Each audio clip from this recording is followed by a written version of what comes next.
নমস্কার বন্ধুরা, আমি রনিতা।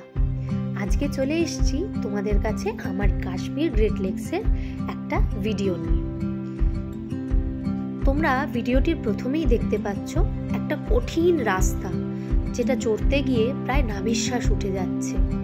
আবার তার কিছুক্ষণ পরে আমি আরেকটা ভিডিও মার্চ করেছি, যে ভিডিওটাতে দেখা যাচ্ছে একদম সমান রাস্তা। দুটো ভিডিওই কিন্তু একটাই ট্রেকের, এবং ঠিক এই চড়াইটা পেরিয়েই আমরা ওই সমতলে হেঁটেছিলাম। পাহাড় কখনো কখনো জীবনের ইকুয়েশনটাকেও এইভাবেই বোধহয় মিলিয়ে দেয়, বলো।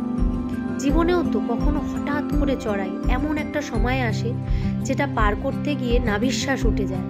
আবার কিছু কিছু সময় আসে সেইখানকার সেই সময়ের প্রাপ্তিগুলো পেলে মনে হয় যে এই প্রাপ্তি কি সত্যি আমি ডিজার্ভ করি।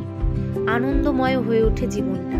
সত্যি পাহাড় থেকে কিন্তু এগুলো শেখার আছে। তোমরা কি বলছো? তোমাদেরও কি এমন মনে হয়?